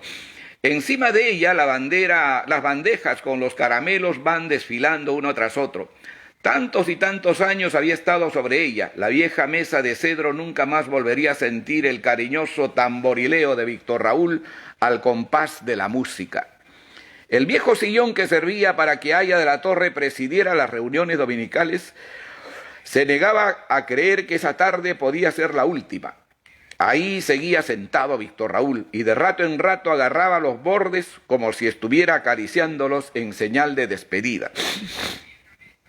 Mientras tanto, las canciones se van sucediendo suavemente y el sonido de las guitarras parecen tratar de alegrar esa tarde triste y dolorosa.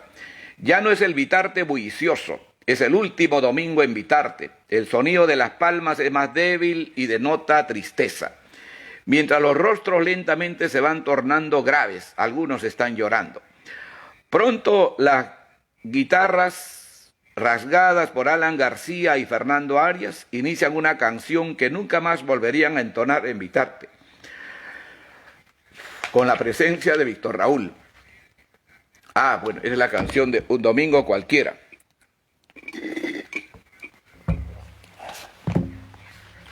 Que fue la canción que todos los domingos se entonaba en Vía Mercedes, no sé cuánto tiempo ya, hoy sí.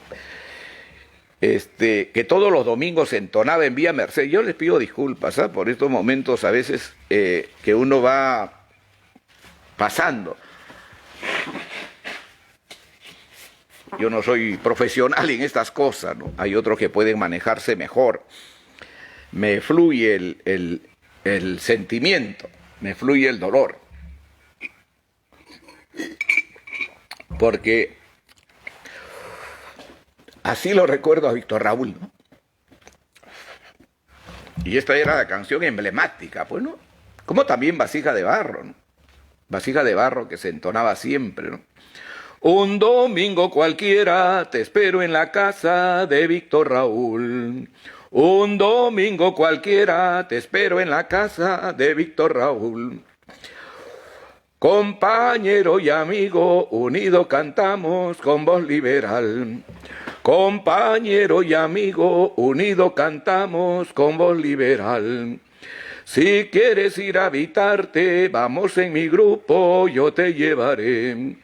Si quieres ir a Vitarte, vamos en mi grupo, yo te llevaré. Muchos deben estar recordando eso. 10 soles el pasaje, que no es casi nada, solo pagarás.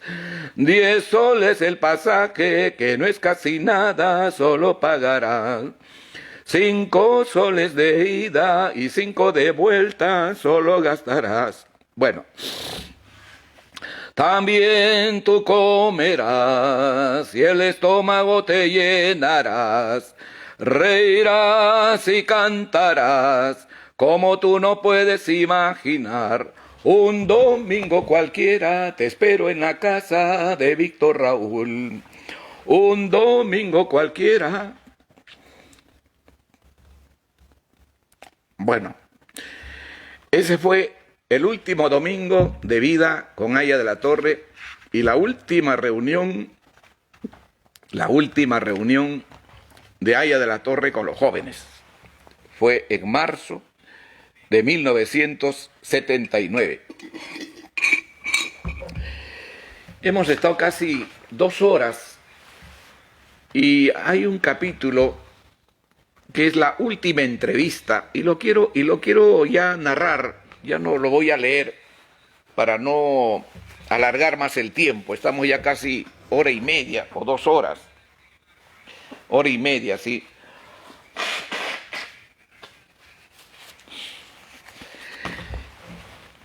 Antes de viajar a Houston, hubo una reunión en la casa de Armando Villanueva del Campo, que para mí significó la cicatrización final, ¿no? Ese cerrar de esa gran herida que se había abierto entre las Fuerzas Armadas y el APRA en la Revolución de Trujillo. Un fatídico domingo 10 de julio fueron asesinados allá militares, policías y también gente civil, ¿no? Por gente que desbordó, en este caso, a quienes conducían la Revolución de Trujillo. Y a partir de ese momento hubo una grieta, hubo un hoyo, un bache gigante que se abrió entre el APRA y las Fuerzas Armadas. Yo les he comentado al comienzo cómo las Fuerzas Armadas se ganó para ellos el derecho al veto a Haya de la Torre. Y por esas circunstancias no pudo ser candidato a la presidencia. O sí pudo ser el año 62, antes no. Pero vetaron su triunfo. Arguyeron que había habido fraude y por eso vetaron el triunfo de Haya de la Torre. Y como lo repito, en complicidad del señor Fernando Belaúnde Terry, ¿no? Esa noche, en la casa de Armando Villanueva, y está aquí en la página 91 muy contada, prácticamente se selló esa cicatrización, esa herida, se cerró para siempre. Y entonces el presidente Francisco Morales Bermúdez le transmite a Haya de la Torre el deseo de las Fuerzas Armadas para que él sea el presidente del Perú. Y todavía le agregó ahí algo que para mí quedó siempre muy grabado. Y le dijo, usted será el presidente del Perú, ¿con votos o con botas? Ahí se había sellado definitivamente ya esa enorme grieta abierta en 1932. Y eso también sirvió, queridos compañeros, no hay que olvidar, para que el transcurrir del APRA a partir de 1979 no tuviera esos altibajos con las Fuerzas Armadas. Que esas heridas que se habían abierto, que se habían generado a raíz de la Revolución de Trujillo, quedaran ya finalmente selladas, solidificadas. Sirvió también, seguro, para que en 1985 el APRA, con nuestro querido compañero Alan García Pérez, ganara las elecciones, sin esos contratiempos que siempre el APRA lo había tenido, y especialmente Haya de la Torre. No sé qué me da ya leer los otros capítulos, ¿no? El día de la muerte, para mí es muy dramático, muy doloroso. Pero sí quiero transmitirles a ustedes ese momento tan difícil. Ya no les he leído la parte que tiene que ver con la firma de la Constitución de Haya de la Torre el 12 de julio. De cómo Víctor Raúl perdió la capacidad de escribir y se tuvo que recurrir a una profesora argentina, me acuerdo mucho. Según César Vega, él lo había llevado a esta profesora, lo había recomendado a esta profesora. Y Haya de la Torre tuvo que volver a practicar su firma para firmar la Constitución finalmente el 12 de julio de 1979, ¿no? Están estas hojas que están aquí, ¿no? Si ustedes lo pueden ver, están las hojas en las cuales Víctor Raúl, ¿no es cierto?, va practicando su firma, y está la fecha 25 de mayo, ¿no? 22 de mayo, día a día, ¿no?, con esta profesora, que le fue enseñando otra vez. Por eso en ese tiempo hubo algunos malévolos comentarios que indicaban que Haya de la Torre no había firmado la Constitución, ¿no? Y esto naturalmente contradice esa mentira tan mendaz de alguna gente que de una manera irresponsable decía estas cosas. Y siempre nuestro tributo, nuestro agradecimiento a Luis Bedoya Reyes, que no solo hizo que Aya La Torre fuera el presidente de la Asamblea Constituyente, sino que también hizo que firmara la Constitución en su residencia, en Villa Mercedes. Los protocolos, las normas, la jurisprudencia habían establecido siempre que estos documentos fueran firmados en el recinto del Congreso Nacional. Pero por una gestión que hizo el propio compañero Jorge Idiáquez y el propio Andrés Tausen Ezcurra, que hay que reconocerlo también, hicieron posible que Luis Bedoya Reyes autorizara, jefe de su bancada además, que la firma de la Constitución se pudiera realizar en Villa Mercedes. Bueno, yo voy a ir directamente al día de la muerte, que es doloroso, que es un momento pues crucial, doloroso, patético para cada uno de nosotros, que vivimos en ese tiempo. Es como si fuera ayer, es como si fuera hoy. Toda la noche del día anterior había durado la agonía de Aya La Torre. No se percibía ya casi ningún gemido. Era el 2 de agosto de 1979. Un día antes los médicos se habían reunido con el alto mando del partido para explicarles que la vida de Víctor Raúl era cuestión de horas y que la muerte llegaría en cualquier momento. A las 7 de la mañana de ese día 2 de agosto, en Villa Mercedes, Jorge es llamado por el grupo de enfermeras que hacían la guardia. Le piden ayuda para poner en mejor posición a Víctor Raúl. Camina lentamente por el pequeño pasadizo que separa la sala del dormitorio.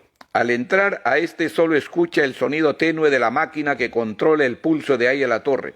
Lo coge por un costado muy lentamente, como tratando de no despertarlo. De pronto observa cómo su jefe abre los ojos y expresa una leve sonrisa al verlo. Alarga la mano en su último esfuerzo, coge la muñeca de Jorge, lo aprieta 3 veces y vuelve a sonreír angelicalmente. Era el saludo aprista. Ta, ta, ta, ta, ta, ta, 3 veces, ¿no? Ta, ta, ta, ta, ta, ta. Era el saludo aprista, del cual no hay que olvidarse nunca. Sobre todo aquellos que quieren llevar al partido con grupos independientes, pueden hacerlo. Pero dejen al APRA que se reinscriba, y se los digo en un día tan emotivo, en un día de tanto recuerdo a Aya de la Torre. Y el APRA y los apristas especialmente deben tomar esas banderas si de verdad queremos a Aya de la Torre. Lo coge por un costado muy lentamente como tratando de no despertarlo. De pronto observa cómo su jefe abre los ojos y expresa una leve sonrisa al verlo. Alarga las manos en su último esfuerzo. Coge la muñeca de Jorge, la aprieta 3 veces y vuelve a sonreír angelicalmente. Era el saludo aprista. Era el último contacto en vida con el hombre que lo acompañó siempre con lealtad y arrojo. Vuelve a cerrar los ojos y pausadamente suelta la muñeca de Jorge. Quien le mira fijamente el rostro no puede contener la emoción. Gruesas lágrimas corren por sus mejillas. Las máquinas ajenas a todo ese drama siguen sonando lentamente, indicando que Víctor Raúl todavía está con vida. Jorge sale muy lentamente del dormitorio. Se detiene un momento en el pequeño comedor contiguo y parece verlo en la silla sentado. Se pasa las manos por su pronunciada calva, se frota fuertemente el rostro con las dos. Aya de la Torre había reaccionado. De pronto le pareció escuchar aún aquella vieja frase: ayer estuve en Moche, hoy día parto para Trujillo. Hay un capítulo antes de esta parte final que se llama Ayer estuve en Moche. Era el sitio, digamos, uno de los lugares que más quería Aya de la Torre, ¿no? Y entonces hemos hecho ahí un capítulo que se llama Ayer estuve en Moche. Ya los que lean el libro lo pueden encontrar con mucha más nitidez lo que les estoy diciendo. Con los ojos vidriosos sigue caminando y casi a media voz musita. Fue el saludo aprista. 3 veces le había apretado la muñeca. En la sala principal hay un grupo de jóvenes que están en silencio. No hablan, están mirando hacia el vacío. Tony en el jardín está echado junto a la puerta que da al dormitorio de su amo. No quiere alejarse. Ahí está aullando, mueve insistentemente la cola. Eran las 8 de la mañana del 2 de agosto.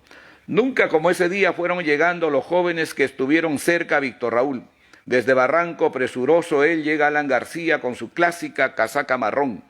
Trata de ingresar al dormitorio del jefe, abre la puerta y mira fijamente el rostro de Víctor Raúl, quien parece dormir tranquilamente. Recordaba en esos momentos las palabras aleccionadoras de tantos años, trata de contener las lágrimas, pero ahí está llorando. Cierra la puerta y camina por el pequeño callejón hasta la sala. Mira a los que están presentes y sin decirles nada enrumba hacia el jardín. En el camino encuentra a Tony, que está sentado en la puerta del dormitorio de ahí en la torre. Alan se acerca, lo acaricia y Tony responde batiéndole la cola. En cuclillas y casi al oído le dice: no estarás solo, amigo.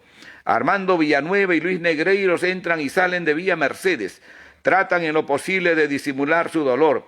En la puerta principal hay una nube de periodistas que impertérritos hacen guardia esperando alguna noticia sobre Aya de la Torre. El día va transcurriendo muy lentamente.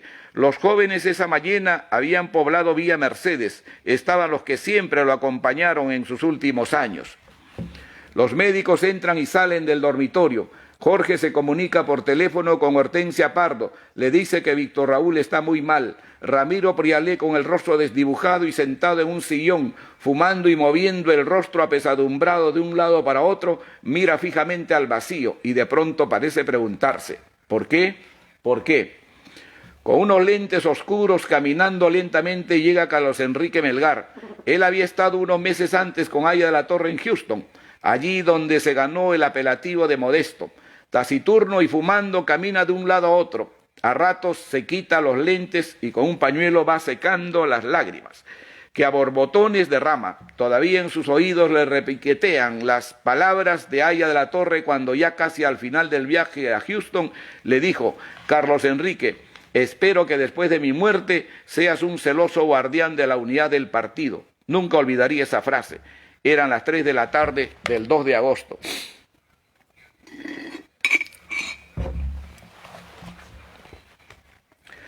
Poco a poco la gente fue abandonando las instalaciones de Vitarte. Los dirigentes comenzaron a partir rumbo al partido. Muy pocos permanecieron en Villa Mercedes. Sentados en un sillón como adivinando algo se quedaron Óscar Oré, Luis Felipe Soller y Carmen Rosa Deza. Al costado de ellos, casi rendidos por el sueño, estaban los doctores José Ramos, Álvaro Celestino y Santiago Carranza. Eran los médicos de guardia quienes se acostumbraron a estar las 24 horas del día en Villa Mercedes. Mientras tanto, Jorge ingresa a la cocina por breves momentos y conversa con Nuri. Está muy acongojado, vuelve a salir y sigilosamente llega hasta la puerta del dormitorio del moribundo. Escucha el sonido de las máquinas que controlan el pulso del ilustre paciente. Las agujas se mueven y le indican que Aya sigue vivo. Mirando al vacío, como tratando de convencerse de que no es cierto, están ahí Óscar, Luis Felipe y Carmen Rosa. Eran los únicos jóvenes de la promoción que en esos momentos permanecían en Vitarte. Tratan de aproximarse al dormitorio. Bueno, 2 de ellos ya han fallecido, ¿no? Óscar Oré y Luis Felipe Soller, una gran pena. Abren muy lentamente la puerta, como tratando de no hacer bulla, y de pronto encuentran el rostro de Víctor Raúl. Está tendido en la cama y solo escuchan el leve sonido de las máquinas. De pronto, en medio del silencio sepulcral que reinaba esa noche en Vitarte y mirando fijamente a Víctor Raúl, se les van derramando poco a poco gruesas lágrimas. Cierran lentamente la puerta y avanzan por el pequeño pasadizo rumbo a la sala. Caen pesadamente en los sillones y mirando hacia el techo, ahí siguen llorando. Son las 7 de la noche del 2 de agosto. El doctor Tapia y Mispireta salen casi corriendo del dormitorio y con la voz trémula y preguntan por Jorge Idiáquez. Él en ese momento se encontraba en la cocina tomando un café bien caliente. Lo llevan a un costado y algo le dicen. Jorge tiene el rostro totalmente demacrado. Solo el reflejo de las luces hacen que brille. La palidez invade terriblemente su cara. Óscar, Luis Felipe y Carmen Rosa están atentos a sus reacciones. De pronto se aproxima al teléfono y comienza a llamar a los dirigentes. Luego de algunos minutos llega Armando Villanueva acompañado de Luis Negreiros, a grandes trancos. Ingresan al dormitorio donde permanecen por un buen momento. La multitud arremolinada está en el local del partido y escucha casi en silencio el comunicado del Comité Ejecutivo Nacional dando cuenta paso a paso de la enfermedad de Haya de la Torre. Nadie quiere creer que está tan mal. Los jóvenes de la juventud aprista comienzan a gritar Víctor Raúl, Víctor Raúl. La gente se aprieta nerviosamente. Muchos no resisten la noticia, ahí están llorando. En Villa Mercedes los ladridos de Tony y Pinta son más intensos. Las hojas van moviéndose con mayor intensidad. El viento sopla sin cesar. Mientras tanto, los carros que transitan por la carretera central ahí están pasando con su clásico saludo aprista.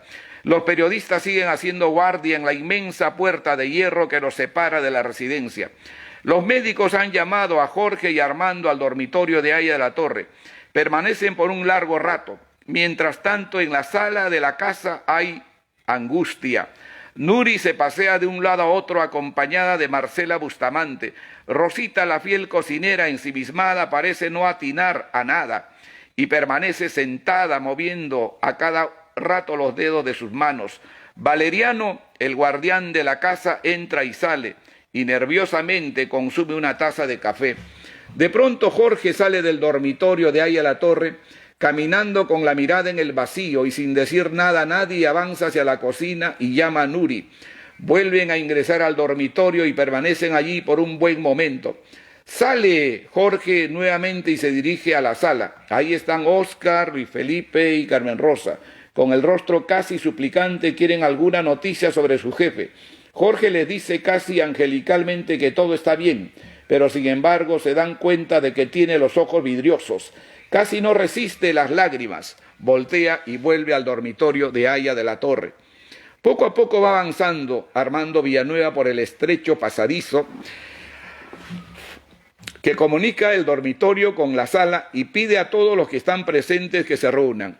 Su rostro está totalmente desencajado y casi no puede hablar.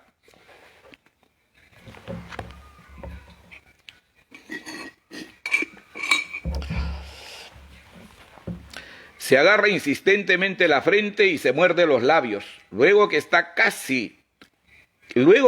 casi todos juntos en la sala, les dice: es duro lo que les voy a decir. Ha muerto nuestro jefe. No resiste las lágrimas y rompe en llanto.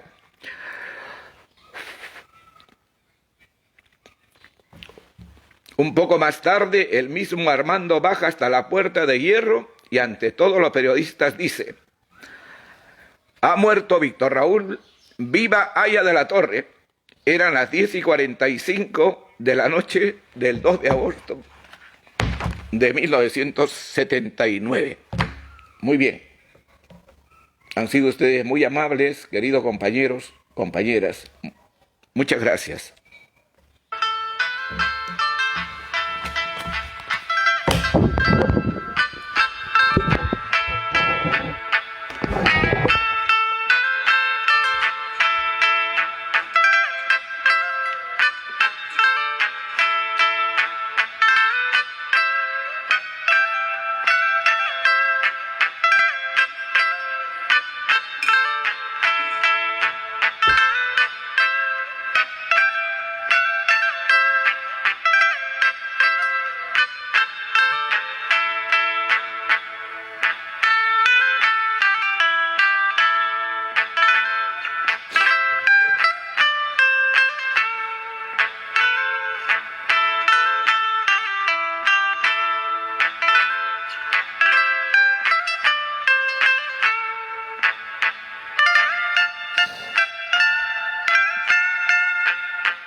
Gracias, gracias.